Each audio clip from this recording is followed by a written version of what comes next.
Bonjour à toi, cher spectateur. Colette de Wash Westmoreland, c'est un film qui intrigue forcément parce que lorsqu'on parle d'une adaptation d'un personnage qui fait partie de la culture française, qui va être porté à l'écran par des Anglais et des Américains,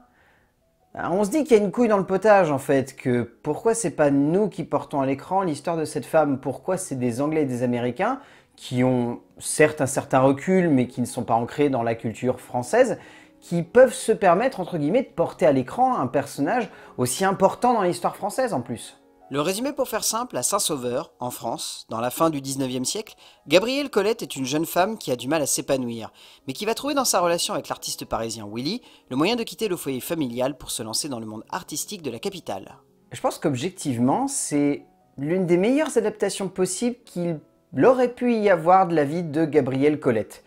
Parce que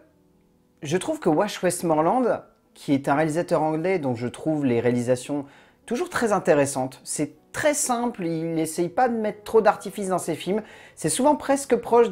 d'une forme de naturalisme, et je pense que là, il a vraiment réussi à capter ça en fait dans l'univers de l'auteure française.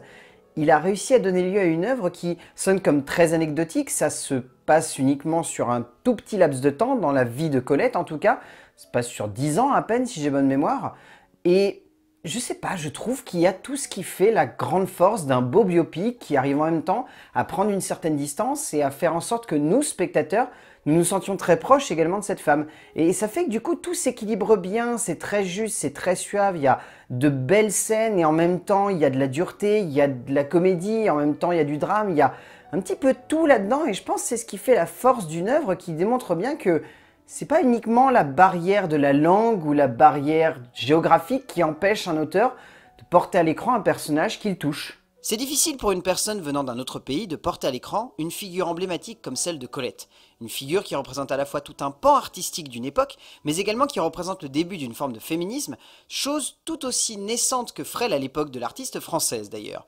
Pourtant, Wash Westmoreland n'a pas eu peur de laisser libre cours à son imagination pour nous offrir un film auquel il ne manque pas quelques petites erreurs de maîtrise du personnage, mais dont ressort surtout une formidable conception de la dramaturgie et de la construction d'un ensemble comique et dramatique tout simplement hallucinant de finesse et d'élégance, chose rare lorsqu'il faut porter à l'écran un personnage aussi haut en couleur. En termes d'écriture, donc c'est basé sur une idée de Richard Glatzer et le scénario est écrit par Richard Glatzer, par Wash Westmoreland et par Rebecca Lankiewicz. Trois auteurs qui arrivent à donner une vision assez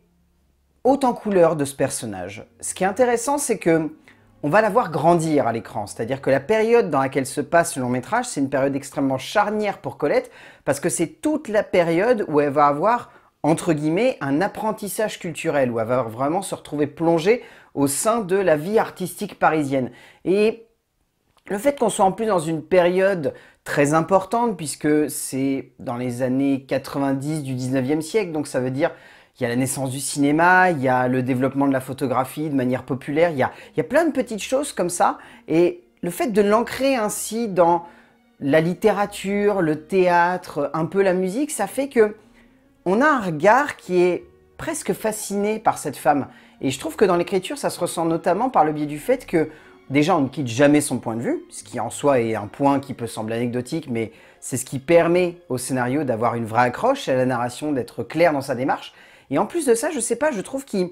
y a un vrai esprit qui se veut de comparer la vie de cette femme au développement d'un artiste en général, et de montrer que cette femme-là, elle a eu un impact culturel très fort parce qu'elle a su imposer un regard de femme à une époque où on le voit,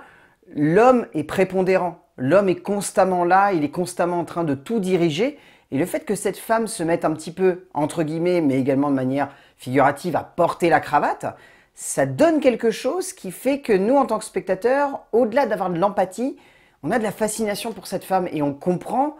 pourquoi elle a voulu à ce moment-là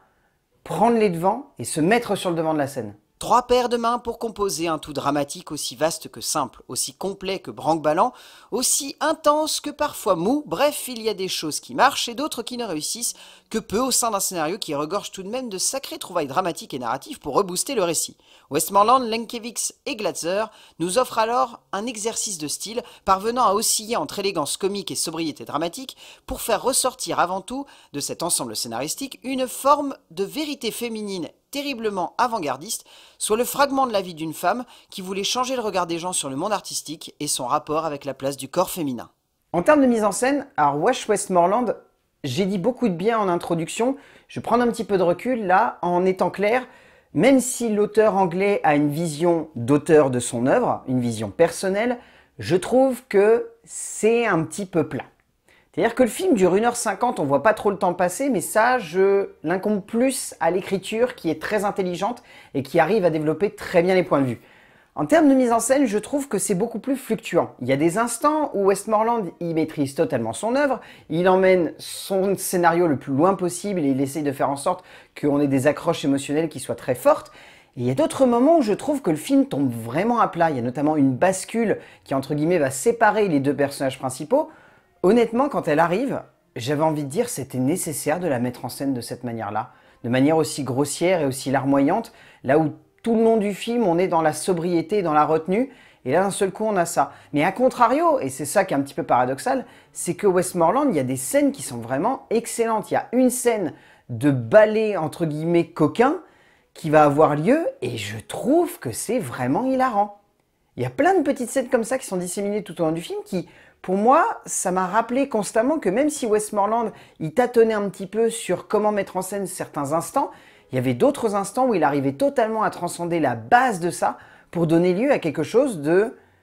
tout simplement attachant et en plus d'être attachant, de vraiment rythmé et dynamique. C'est pour ça qu'au final, je peux pas en vouloir à Westmoreland d'avoir des petits moments, entre guillemets, de baisse de régime parce que par d'autres instants, il est vraiment plein d'idées et ça détonne totalement sur le cadre.